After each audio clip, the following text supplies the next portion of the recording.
Bem, bom Certo. dia. A aula de hoje é sobre seletividade e segurança, tá? Sendo que a gente focará nessa parte de seletividade e segurança, como nasce e se desenvolvem os novos fármacos hoje, tá? A aula, quando a gente começa a falar dessa parte da aula, que é o último tópico nosso da farmacologia, nós temos que entender que essa parte de seletividade e segurança que está relacionada ao desenvolvimento dos novos fármacos, tá? O indivíduo, o ser humano, desde o início da inserção de novas terapias, principalmente na questão do que a gente fala das terapias medicamentosas através do uso de fármacos, tá? O indivíduo sempre buscou, através desses fármacos, aliviar suas dores, tá? O que principalmente, tá? No caso de desenvolvimento de fármacos que pudesse trazer uma resposta benéfica num curto prazo de tempo, ou seja, num curto espaço de tempo, tá? E esses novos fármacos, tá, ok? Eles começam a ser desenvolvidos a partir de propriedades, ou seja, a partir de descobertas de princípios, tá? Ou seja, princípios ativos que podem vir tanto de origem animal quanto de origem vegetal. Na história do desenvolvimento dos fármacos, tá? Nós temos que os antibióticos foram a primeira classe a ser descoberta, e isso já em 1930, com a descoberta da penicilina. Hoje, nós já temos mais de 6.000 antibióticos já catalogados, sendo que eles já foram isolados e identificados de acordo com seu grupamento químico. Mas, somente desses 6.000, tá? Nós temos 100 novos fármacos que chegam ao comércio e chegam a ser comercializados através, tá, do varejo. E para o desenvolvimento de um novo fármaco, ou seja, para que um novo fármaco ele consiga entrar no mercado, ele demora numa média de 10 a 12 anos, tá? Por quê? Porque dentro desse período, dentro desse espaço de tempo, não é somente a descoberta do fármaco, mas também, primeiro, tem que haver o reconhecimento do problema, saber a natureza do problema, se é um problema infeccioso ou não, tá? E gerar e desenvolver estratégias para que esse novo fármaco consiga, principalmente, neutralizar e inibir certas doenças, sejam elas infecto-contagiosas ou não aqui. E, dentre os métodos de introdução, nós podemos listar para vocês 6 tipos de métodos de introdução para novos fármacos, que vão desde métodos ao acaso, métodos de triagem empírica, de extração de fontes naturais, de modificação molecular, de latenciação e, por último, de planejamento racional. O primeiro deles, que é o método ao acaso, o próprio nome está dizendo, ele ocorre ao acaso, ou seja, não há uma modalidade, não há uma pesquisa, não há um desenvolvimento, ele ocorre pela simples descoberta desse fármaco ou desse princípio ativo. Foi o que aconteceu com a descoberta da penicilina por Flynn em 1929, que através do isolamento de culturas de estafilococos, aonde ele colocou certas concentrações dessa substância penicilina, ele viu que a penicilina conseguia combater e neutralizar e matar e destruir essas cepas de estafilococos. O mesmo método ao caso, ele também serviu para a descoberta de outras classes farmacológicas, como, por exemplo, analgésicos, antidepressivos, antiemíticos e certos tipos de ansiolíticos. O segundo tipo é o tipo que a gente chama de triagem empírica. Esse método de triagem empírica aqui nada mais são que ensaios ou métodos, tá, utilizado para a descoberta de substâncias químicas que são feitas através de testes biológicos, aonde eles conseguem avaliar aqui a possível atividade terapêutica de uma substância química. Tá? Aqui, na triagem empírica, tá, a gente tenta estabelecer não somente, tá, a atividade do fármaco, mas como também a sua atividade principal, ou seja, a ação principal que esse fármaco irá realizar sobre o nosso organismo. Foi assim com a descoberta dos antimaláricos e foi assim com a descoberta de outras classes de antibióticos, aonde através dessa triagem empírica, através de ensaios feitos em laboratório, nós conseguimos determinar a principal ação farmacológica. É diferente quando a gente faz no terceiro método, que é o método de quê? De extração de fontes naturais. Essa extração de fontes naturais visa o desenvolvimento de fármacos a partir da extração de certas substâncias de origem, tá? Principalmente vegetal e, em menos quantidade, animal. Exemplos nós temos vários, como por exemplo no caso da morfina, que veio através da extração do seu derivado, do seu princípio da folha da papoula. Nós temos a quinina, que é um antimalárico que veio da quina, da cocaína, que veio da flor da coca, tá? Da folha da coca, perdão. Tá? Ou seja, são substâncias de origem vegetal, que eu listo aqui como exemplo, que tiveram seus princípios ativos isolados e identificados e visto a ação farmacológica que ele demonstra. Hoje, no Brasil, nós temos mais de 120 mil espécies vegetais espalhadas pela fauna e pela flora nossa. Tá? Sendo que desses 120 mil espécies vegetais, somente 0,5% já tem estudos definidos, estudos catalogados. Tá? E hoje a tendência é que esses estudos eles tendem a aumentar principalmente com o quê? Com a interação com a biotecnologia, ou seja, estudos de bases moleculares através do estudo da estrutura química de certas vegetais, de certas espécies vegetais, que a gente consiga verificar aqui os metabólitos, isso não somente seus metabólitos, como também grupamentos fitoquímicos, tá? Que tenham alguma atividade farmacológica para diversos tipos de doenças aqui.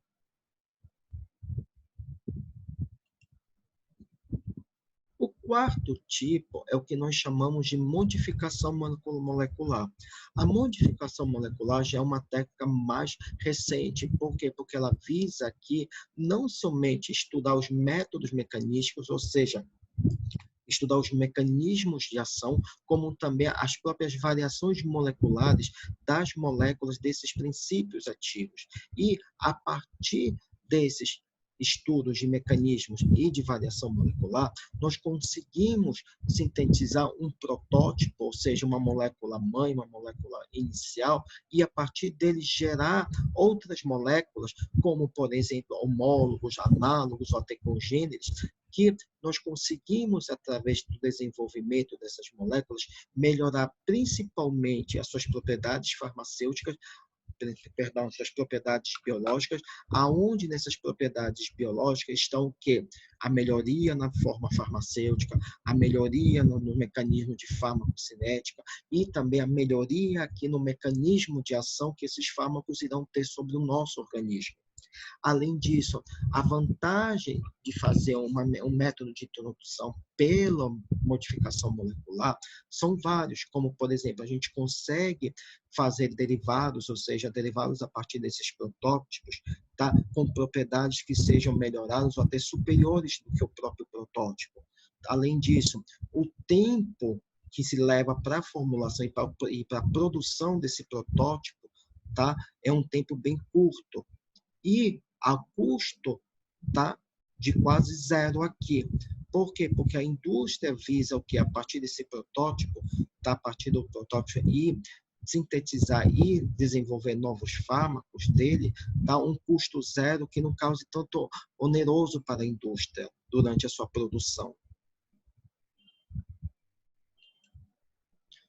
E dentro dessa modificação molecular, nós temos o próprio exemplo da morfina, que através de estudos, que começou com um estudo de extração natural, mas que através de uma alteração, de uma modificação molecular na molécula dela mãe, nós conseguimos sintetizar e gerar outros tipos, tá, de moléculas a partir dela, como no caso da codeína, da petidina, nós temos a fentanila, nós temos também a etorfina e a naloxona, que são outras moléculas que são ou homólogos ou análogos à morfina, que apresentam determinados tipos de ação farmacêutica. E nós temos também o que nós chamamos de latenciação. A latenciação, diferentemente da modelagem molecular, da modificação molecular, tá? Ela consiste não somente na transformação desse fármaco, tá? Em uma forma inativa, ou seja, na latenciação nós geramos aqui o que nós chamamos de fármacos, que são os quê? São os profármacos aqui, que através de processos não somente enzimáticos, como também processos químicos, eles conseguem ser aqui o quê? Eles conseguem ser liberados, tá? Gerando, tá? Compostos ativos, tá? E que exercem determinadas ações farmacológicas em determinados sítios de ação. Por isso que na latenciação, quando é gerado um profármaco, e mais especialmente é gerado a ativação desse profármaco, que leva à ativação de um metabólito ativo, esse metabólito ativo ele consegue exercer um efeito sobre o nosso organismo. A latenciação nada mais é do que uma derivação, ou seja, é um melhoramento da modificação molecular. Tá? Por que o melhoramento da modificação molecular? Porque a partir da geração desse profármaco, nós conseguimos melhorar principalmente as propriedades farmacocinéticas que esse novo fármaco, esse novo metabólito geral desse profármaco irá exercer, como, por exemplo, aumentar sua biodisponibilidade, a sua seletividade de ação, o seu tempo de ação, diminuindo também o efeito tóxico que ele vai poder aqui ocasionar no organismo e melhorando também a formulação que esse profármaco irá o quê? Ser administrado no organismo do indivíduo. O principal exemplo que nós temos aqui para fármacos que são gerados a partir da latenciação são os antineoplásicos, ou seja, fármacos para tratamento do câncer. Por quê? Porque através da geração desses profármacos, nós conseguimos gerar metabólitos ou compostos ativos desses profármacos com uma alta seletividade, ou seja, que consigam interagir, consigam atingir o alvo terapêutico de forma mais específica aqui. Tá? Por isso que nós temos dentro da farmacoterapia para o câncer, o que nós chamamos dos anticorpos policlonais, proteínas específicas e também ácidos nucleicos direcionados para certas moléculas do câncer e com uma melhor eficácia para o tratamento contra o tumor também. No exemplo aqui, a gente tem alguns exemplos, como no caso da pinvampicilina, que é um derivado da própria penicilina, que ela foi gerada através de um profármaco aqui. O outro que nós temos é a própria lucantona, tá? Que era um bioprecursor, ou seja, foi um profármaco gerado em laboratório que deu origem à incantona, que é um metabólito ativo dela após o processo da biotransformação aqui. Além disso, nós temos também a clorambucil, que é um fármaco utilizado principalmente para tratamento de determinados tipos de leucemia, tá? Que através de alterações na estrutura molecular e melhoramento e geração de profármaco, nós conseguimos gerar ela uma imunoglobulina, ou seja, um anticorpo policlonal para tratamento de determinados cânceres, tá? Do sistema respiratório. E um exemplo que nós temos hoje, mais recente, é o uso da primaquina, que foi um fármaco utilizado inicialmente para tratamento de algumas da malária, que através do seu desenvolvimento e por processos de latenciação, tá, ele conseguiu dar origem à azilofetoína, que é utilizada não somente para alguns tratamentos de câncer, como também ele é utilizado para alguns tratamentos retrovirais também.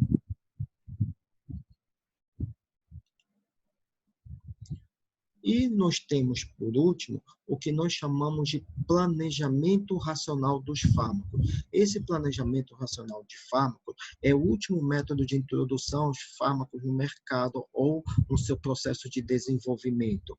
Tá? E ele já é um método que ele é utilizado desde o final da década de 90, ou seja, desde o final do século passado.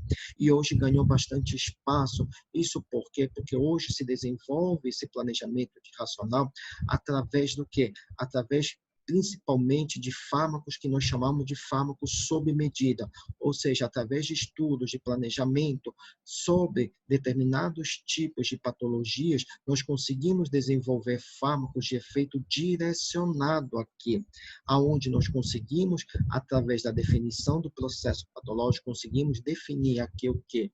O efeito principal, definimos também o alvo específico que esse fármaco irá atuar. A partir disso daí, através de estudos de isolamento e estudos em 3D de moléculas do fármaco, nós conseguimos o quê? Fazer com que esse fármaco seja o mais específico e o mais seletivo possível, tá?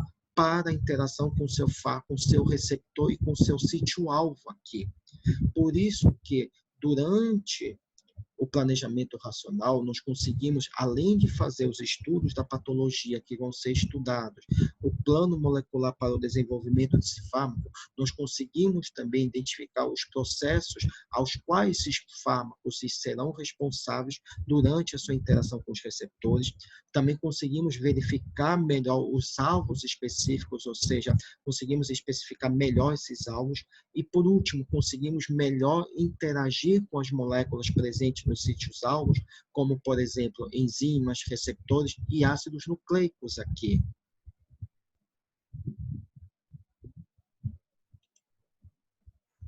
Dentro dos exemplos, nós temos vários exemplos que partiram do planejamento racional. O primeiro deles aqui foi qual? Foi o do captopril, que foi um fármaco que foi fabricado e produzido através de um planejamento racional, onde ele hoje ele atua para o tratamento, tá, da pressão para pacientes hipertensos. A mesma coisa veio o aciclovir, que é hoje utilizado para o combate de alguns tipos de vírus, principalmente, tá, do herpes vírus. Tá? E, mais recentemente, a partir do final, no início da década de 90 para cá, nós temos a zidovudina, que ela é muito utilizada, tá, para o tratamento de pacientes HIV positivos, tá, durante a poliquimioterapia, tá, fazendo parte do coquetel.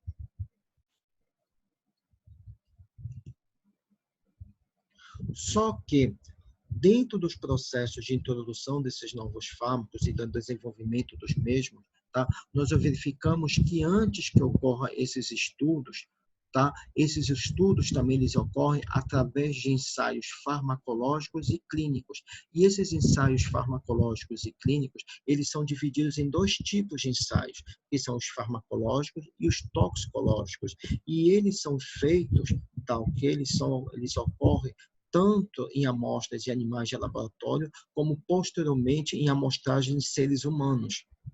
Tá? Dentro dos ensaios farmacológicos, o objetivo do ensaio farmacológico não é somente verificar o quê? O modo e o local onde esses fármacos irão agir. Depois, os mecanismos de ação farmacológica que serão desenvolvidos.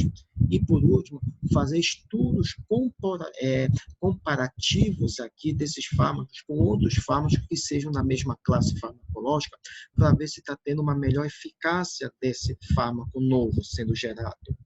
Já nos ensaios toxicológicos, os ensaios toxicológicos, eles visam que identificar primeiramente as reações tóxicas, a dose tóxica, os efeitos de toxicidade aguda, ou seja, num curto espaço de tempo, de toxicidade subcrônica, ou seja, no espaço intermediário de tempo, e nos estudos de toxicidade crônica, tá? Que são estudos de toxicidade que são estudos de um tempo maior do que de um mês, ou seja, são estudos que vão até 2 anos, tá? Para poderem serem totalmente fechados, tá? E dado um objetivo, dado uma definição para esse fármaco novo. Além disso, nos ensaios toxicológicos, nós também temos o quê?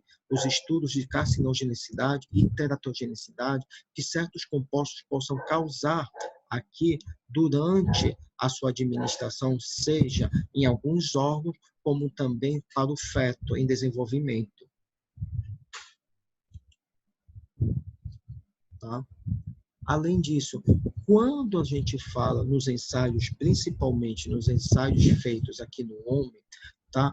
Esses ensaios no homem são ensaios que se baseiam principalmente na declaração de Helsinki, tá? Que aonde eles têm que ser feitos a partir da aprovação de comitês de éticas aqui, ou seja, de comissões de ética, para esses estudos serem o quê? Para esses estudos conseguirem serem o quê? Levados adiante. O primeiro deles foram os que ocorreram em 1977, tá? Através da Agência Americana de Regulação para Medicamentos e Substâncias nos Estados Unidos. Foram eles que foram os precursores desses ensaios, tá, clínicos feitos no homem. E esses estudos, que são dirigidos em 4 fases, tá? Eles evidenciam o efeito e os estudos que vão ser feitos dentro de populações para verificar a eficácia desse fármaco e o possível aparecimento de reações durante as etapas que estão sendo colocadas aqui. Sendo que, a partir posterior aos estudos de testes em animais, nós temos as divisões das fases, sendo que na fase 1, esses estudos clínicos de fase 1, eles tendem a estudar principalmente as tolerâncias iniciais, tá, de certos fármacos no organismo humano. E a amostragem, tá, é feita de 20 a 100 pacientes. Já posterior, na fase 2, nós temos aqui o quê? Quando são feitos os estudos mais abrangentes, ou seja, de farmacologia clínica aqui, aonde aqui a amostragem já aumenta um pouco mais, já são de 100 a 200 pacientes. Já na fase 3, são os testes finais antes da comercialização desse fármaco no mercado, antes do fármaco entrar no mercado. E aqui nós verificamos que a amostragem, tá, já é o quê? É uma amostragem de 1.000 a 600 pacientes. E o tipo de estudo que se faz aqui é um duplo cego aqui. E, por último, tá, nós temos aqui o quê? Os estudos de fase 4. Que esses estudos de fase 4 eles já ocorrem após a comercialização do fármaco. Aqui nós estamos verificando o que a vigilância farmacológica, a vigilância farmacoterapêutica que está sendo feita aqui durante o processo de comercialização. E só depois disso, ou seja, depois desses estudos de fase 4, quando se passam no máximo um período de 20 anos, tá? É que nós vamos ter a quebra da patente aqui, aonde as moléculas, tá, serão disponibilizadas para outros laboratórios farmacêuticos para a geração dos genéricos aqui, a custo menor ou até um custo de 50% ao fármaco original aqui.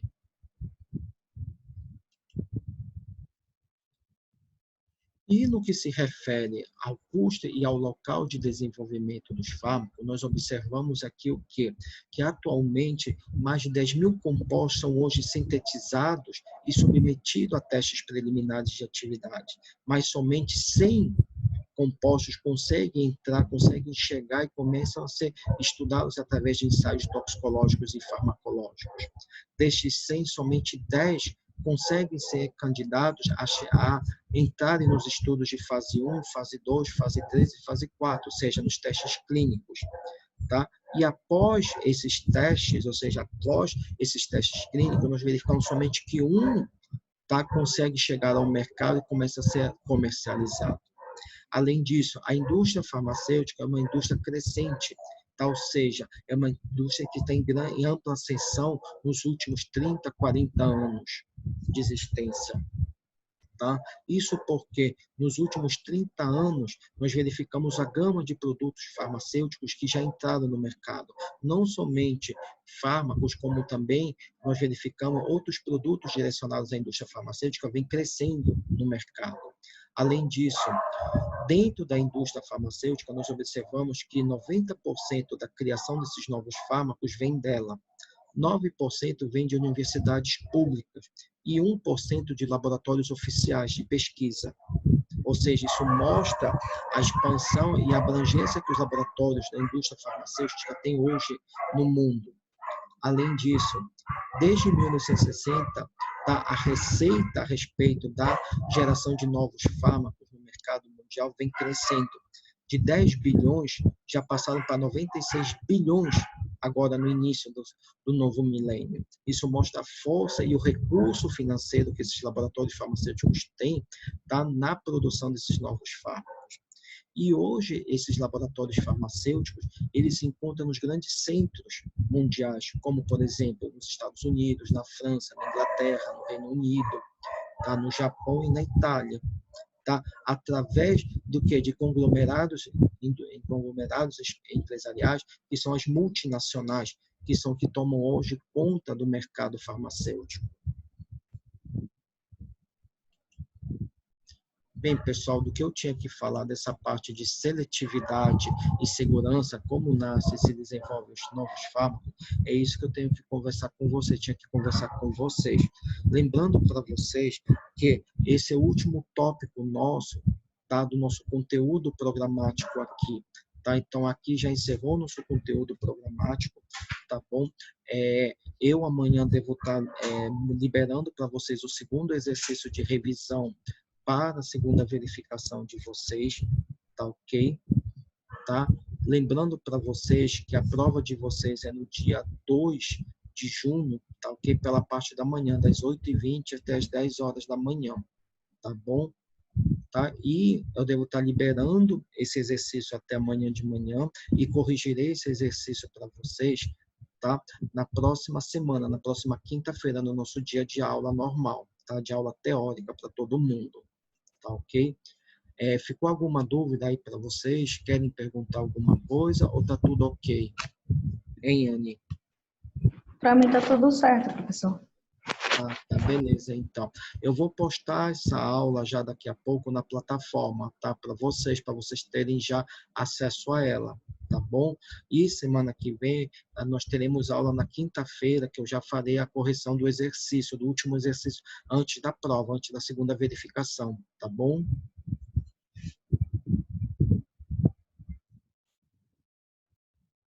Tá certo. Ok, então. Bom dia para vocês. Qualquer coisa, qualquer dúvida, eu tô no Zap, tá? Tô no grupo, tá? Bom dia. Obrigada. Bom dia.